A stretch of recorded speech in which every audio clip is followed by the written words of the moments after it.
second straight game tonight when the Timberwolves play the Rockets. He's listed as out with a right foot injury. He's doing some maintenance on it after missing Tuesday's game for the same reason. So our senior insider, Shams Charania, is here in studio with us. The Wolves are playing tonight, Shams, in the first night of what's going to be a back-to-back for him. And here's why I'm a little bit concerned. Because Ant had 2 days off to rest, and he's superhuman, and he's still not back. So what's the severity of what he's dealing with here? So, Malika, what Anthony Edwards is dealing with is a reinfection in a toe in his right foot, and he's been getting treatment for it, allowing it to calm down, and he's already, though, back on the court, and he's going to be day-to-day on a return to action. Just as a reminder, he dealt with the same infection in December. He missed 11 days because of it, just to allow it to calm down, get treatment on it, and then essentially this is very, very similar process for him. So he's going to be out tonight in Houston. He's going to be day-to-day on a return from this infection in that foot. Okay, so this is just something that's been nagging him for a little bit here. Hopefully he can get right because he's so electric when he is on the floor. Shams, thank you very much for that. But in his absence, Julius Randle has really stepped it up for the Timberwolves in the 8 games that Ant's been unavailable this year. He leads the team in points and assists in those games. In Minnesota, they've won 5 of the 8, and he joined our Hall of Famer, Doris Burke, in the film room. Randle receives the pass, takes a long three, and knocks it home. He can't be stopped. The jumper hits it. Randle, two-handed slam. Dunk. You're playing with Anthony and without a point guard. Anthony initially had 2 defenders with him, and then Zubac goes down to the paint, opposite Ant. How mindful of things are you here? I'm really just giving him space to work, and depending on what he does, like if he drives to his right hand, then I will pull around so he just has outlets. And I think the biggest thing is giving him space, and then when he goes into creation, just giving him outlets. You can see Zubac kind of tilting the floor and being an early low man. Stop it here for me. Look at how many ticks are on that clock. 7, yes. The easy thing would be to catch it, take a couple dribbles, shoot a step back 3, and it's a shot that I can make, but it's like not settled. He's trying to push me towards the help to the defense. So once I spin, creating my line, and then I get into the paint, taking my time and playing off with 2 feet. You heard him with that fade consistently. I know that. Let's go to clip 2. Julius Randle has come up clutch. His defense was sensational. No Rudy. It's a possession ball game, and you're down.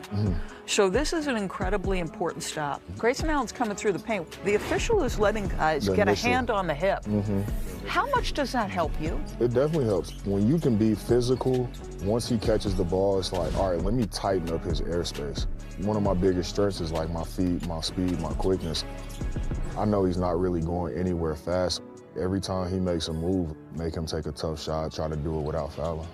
Last question for you. The Wolves themselves back-to-back Western Conference Finals. What gives you confidence that this group can break through? It's about building those habits regardless of who we're playing. But I have no doubt, like when the money's on the line, dudes come to compete. You can just feel the energy in our locker room. It's a different juice. And I know when we play that way and we're connected like that, I feel like we can beat anybody. Those film rooms are so awesome. DB does such a great job with those. But let's talk about tonight's matchup for the Timberwolves, right? The Houston Rockets, and they've been on different pages since the calendar turned. The Wolves, they rank first in points per game. The Rockets rank dead last year. They've just really gone ice cold from 3. They've struggled to create movement, and we've seen that lately. And tonight, Brian, we talked about how much they struggled with that jump shooting. What's their option tonight when you're going to contend with Rudy Gobert in the paint? Exactly. So they get a break with Ant not playing tonight, okay? So that means that they may not need as much prolific offense. If you look at the whole season, the Rockets have actually had a really good offensive season. The last 10 games, they just can't hit anything. Jabari Smith's in a slump. KD's in a slump from 3. Even Reed Shepard's been missing shots recently. Şengün has really been struggling from outside. So that's in there. And I think the thing that if you're Ime Udoka is, okay, our defense has also slipped a little bit. So if we're not going to be awesome on offense, we need to really get back to our defensive edge because their defense has been good but not great, and their offense, which had been great, has been below average. Yeah, and I agree. But look, I'm always going to lean towards who are the Rockets. The Rockets are a physical team. They're a defensive-minded team. They need to get their identity back.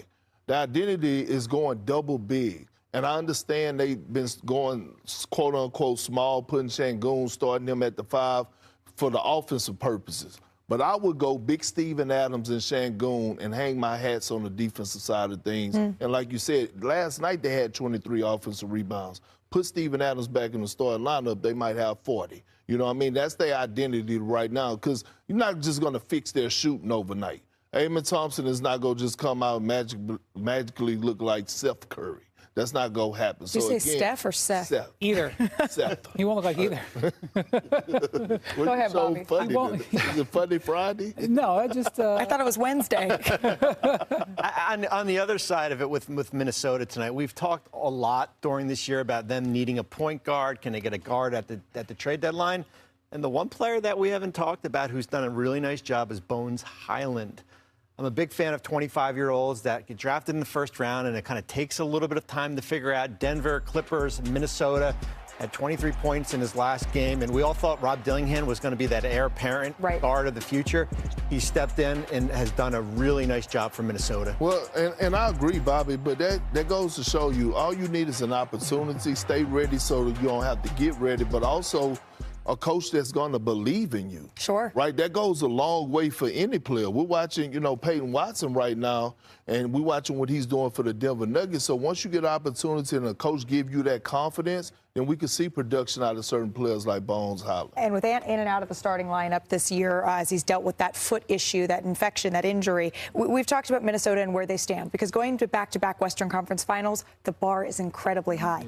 But they're starting to round into form. Watch them. They could be a formidable team here once again in the West. But hey, before we bounce to break, this weekend we celebrate and honor the life of Dr. Martin Luther King Jr. And the NBA remembers Dr. King with 9 games on the slate on Monday, and you're going to see players wearing those T-shirts honoring the life and legacy of Dr. King. And we asked players what Dr. King's legacy of fighting for justice, for racial equality, it means to them. Here's Steph Curry. It's important for me to part and honor the legacy of Dr. Martin Luther King Jr. because there's still work to be done. I always believe that good advice and good leadership transcends time. I think it's for us to take the baton from where he was and try to push it forward. It's not just about let us celebrate this great man. It's a reminder for everybody to look at themselves in the mirror and see whether you're doing the right thing or the wrong thing. It's important to honor the life of Martin Luther King because he fought for justice, he fought for equality, and there's a sense of that is just human nature. Every single day playing this game, playing basketball, seeing people of color around the world do many different things, it shows that the dream was not a dream, but we made it a reality. One word I'd use to describe Dr. King is powerful. What he was able to stand for, what he was able to accomplish in the face of adversity.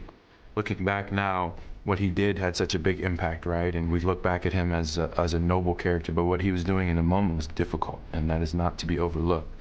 His impact is everlasting. His name is very respected and very appreciated in our history, and being a part of how we got to where we are today.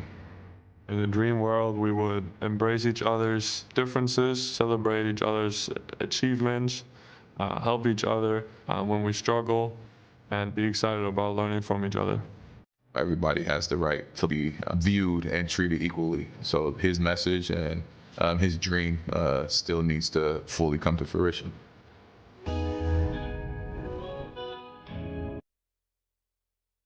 We tip off a weekend-long celebration of Dr. King with our ESPN NBA doubleheader. The Cavs and the Sixers, that's at 7, and then the Timberwolves and the Rockets will be with you. NBA Countdown, getting it all started at 6:30.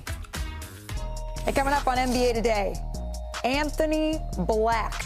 Or pepperoni full, and you can get unlimited medium one-topping